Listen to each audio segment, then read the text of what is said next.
அஸ்ஸலாமு அலைக்கும் வரஹ்மத்துல்லாஹ். Brothers and sisters, இப்போ ஆண்களுக்கு ரொம்ப முக்கியமான ஒரு சட்டம் வந்து குளிப்பு. ஸோ இந்த 5 காரணங்களால் குளிப்பு கடமையாகும். அப்படி ஃபஸ்ட்டு காரணம் என்ன அப்படின்னு பார்த்தீங்கன்னா, இச்சையுடன் விந்து வெளிப்படுதல். ஆணோ பெண்ணோ தூக்க நிலையிலோ விழித்திருக்கிற நிலையிலோ எப்படி இருந்தாலும் இதில் வேறுபாடு இல்லை. இதில் அறிஞர்களுக்கு இடையே ஒத்த கருத்து உள்ளது. அபூ சயீத் ரலியல்லாஹு அன்ஹு அவர்கள் அறிவிக்கும் ஹதீஸ் இதற்கு ஆதாரமாகும். அவர் கூறுகிறார், தண்ணீரின் காரணத்தால் தண்ணீர் என்று நபி ஸல்லல்லாஹு அலைஹி வஸல்லம் அவர்கள் கூறினார்கள். ஆதாரம் முஸ்லிம். அதாவது விந்து வெளிப்பட்டதால் தண்ணீரை பயன்படுத்த வேண்டும் என்று பொருள். உம்மு சலமா ரலியல்லாஹு அன்ஹா அவர்கள் அறிவிக்கிறார்கள், உம்மு சுலைம் என்ற பெண்மணி நபி ஸல்லல்லாஹு அலைஹி வஸல்லம் அவர்களிடத்தில் கேட்டார்கள், அல்லாஹ்வின் தூதரே, சத்தியத்தை சொல்வதற்கு அல்லாஹ் வெட்கப்படுவதில்லை. ஒரு பெண்ணுக்கு தூக்கத்தில் இச்சை நீர் வெளிப்பட்டால் அவள் குளிக்க வேண்டுமா? நபி ஸல்லல்லாஹு அலைஹி வஸல்லம், ஆம், இச்சை நீரை அவள் கண்டாள் என்று கூறினார்கள். ஆதாரம் புகாரி, முஸ்லிம். இந்த விஷயத்தில் சாதாரணமாக நடைபெறும் சிலவற்றை தேவையை கருதி இங்கே கூறுவது பொருத்தமாக இருக்கும் என்று நாம் கருதுகின்றோம். அவை: 1. இச்சை இல்லாமல் நோய், குளிர் ஆகிய காரணங்களால் விந்து வெளிப்பட்டால் குளிப்பு கடமை இல்லை. நபி ஸல்லல்லாஹு அலைஹி வஸல்லம் அவர்கள் கூறியதாக அலி ரலியல்லாஹு அன்ஹு அவர்கள் அறிவிக்கின்றார்கள், விந்து வேகமாக வெளிவந்தால் நீங்கள் குளிக்க வேண்டும். ஆதாரம் அபூதாவுத். ஒரு முக்கியமான ஹதீஸ் பாருங்கள். சஹாபாக்கள் எல்லாம் சில பேர் வட்டமாக உட்காந்துருந்தாங்க. அப்போது ஒரு நபர் ஃபத்வா கேட்டிருக்காங்க. ஃபத்வா கொடுக்குற யாராச்சும் இங்கே இருக்கீங்களா அப்படின்னு கேட்டிருக்காங்க.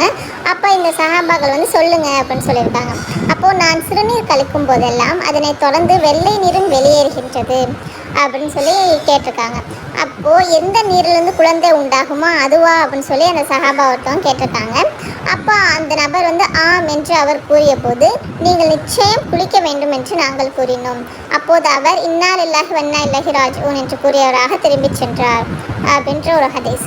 இதை கேட்ட உடனே இப்னு அப்பாஸ் வேகமாக தொழுகையை முடித்துவிட்டு அவரை கூட்டிக் கொண்டு வாருங்கள் என்று இக்ரிமா அவர்களிடம் கூறினார்கள். பின்னர் எங்களிடம் இவ்வாறு கேட்டார்கள், அந்த மனிதருக்கு நீங்கள் கொடுத்த ஃபத்வா அல் குர்ஆனின் அடிப்படையிலா? இல்லை என்று நாங்கள் கூறினோம். மீண்டும் இப்னு அப்பாஸ், அல்லாஹ்வின் தூதரிடமிருந்து நீங்கள் கற்றதன் அடிப்படையிலா என்று கேட்டார்கள். இல்லை என்று நாங்கள் கூறினோம்.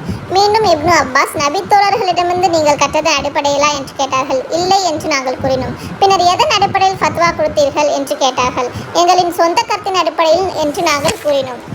இப்போது இப்னு அப்பாஸ் ரலியல்லாஹு அன்ஹு இவ்வாறு கூறினார்கள், 1000 வணக்கசாலைகளை விட ஒரு அறிஞனே ஷைத்தானுக்கு கடினமானவன் என்று நபி ஸல்லல்லாஹு அலைஹி வஸல்லம் அவர்கள் அதனால் தான் கூறினார்கள். முஜாஹித் தொடர்ந்து கூறுகிறார், இப்னு அப்பாஸ் அவர்களிடத்தில் அந்த மனிதர் திரும்பி வந்தபோது இவ்வாறு கேட்டார்கள், அவ்வாறு வெள்ளை நீர் வரும்போது தங்களுக்கு ஏதாவது இச்சை தோன்றுகிறதா? அவர் இல்லை என்று அந்த மனிதர் கூறினார். இல்லையெனில் உடலில் ஏதாவது அசதி தெரிகின்றதா என்று கேட்டார்கள். அதற்கும் அவர் இல்லை என்று கூற இப்னு அப்பாஸ் கூறினார்கள், அது குளிரின் காரணத்தால் ஏற்படும் ஒரு வகை நோய், ஒழு செய்தால் போதும் என்று கூறினார்கள்.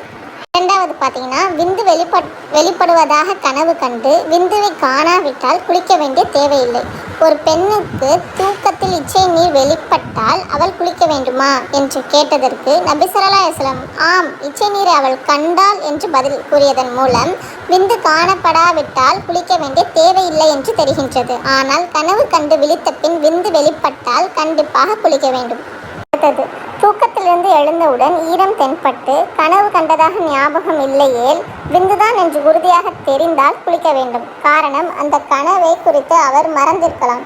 அது விந்துதானா இல்லையா என்ற ஐயம் வந்தாலும் குளிப்பதே பாதுகாப்பானதாகும். ஒரு சின்ன குறிப்பு, நோயின் காரணத்தால் தொடர்ச்சியாக விந்து வெளிப்படுகின்றவர் தொழுகைக்காக ஒழு செய்தால் போதும் என்பது இதிலிருந்து தெரிய வருகிறது.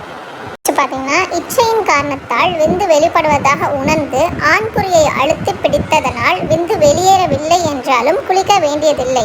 காரணம், முன்னர் கூறிய ஹதீஸில் விந்துவை கண்டால் என்றுதான் நபி ஸல்லல்லாஹு அலைஹி வஸல்லம் அவர்கள் கூறினார்கள். ஆகவே காணாவிட்டால் குளிக்க வேண்டியதில்லை என்று தெரிகின்றது.